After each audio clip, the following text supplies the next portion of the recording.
Mucha gente me ha preguntado si realmente creo en todo lo que dice la Biblia. Mi respuesta ha sido, desde luego que sí. ¿Por qué no he de hacerlo? Bueno, porque la Biblia es un libro que se contradice mucho en muchas partes. La Biblia no es una verdad científica que se revela. La Biblia es un libro de fe. Para poder interpretarlo, el Concilio Vaticano II, la reunión de todos los obispos de la Iglesia, o al menos de muchos obispos en representatividad de todo el mundo cristiano, convocada por el Papa, para poder definir el caminar de la Iglesia en los últimos tiempos, nos dice en el documento Dei Verbum, número 26.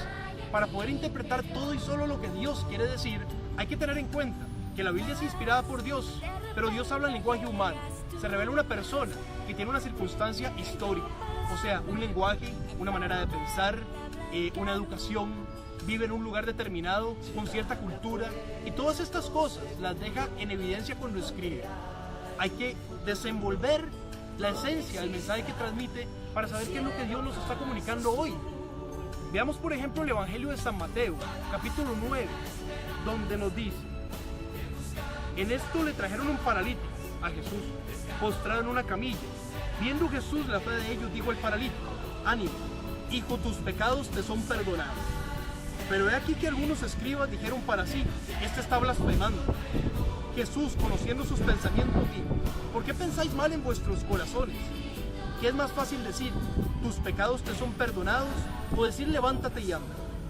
Pues para que sepáis que el Hijo del Hombre tiene en la tierra el poder de perdonar pecados, dice entonces al paralítico: levanta, toma tu camilla y vete a tu casa. Él se levantó y se fue a su casa. Y al ver esto, la gente temió y glorificó a Dios, que había dado a los hombres tal poder. En este texto vemos varias cosas que es necesario interpretar.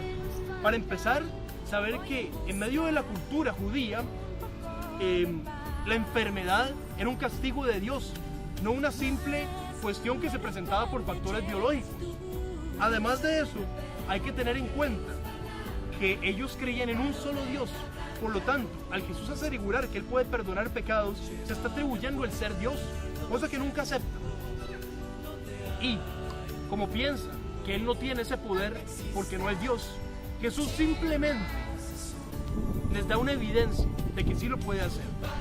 Tanto puedo perdonar pecados que puedo levantar a este hombre de ahí.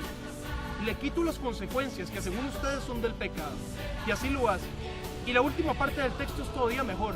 Y la gente temió y glorificó a Dios por dar a los hombres tal poder.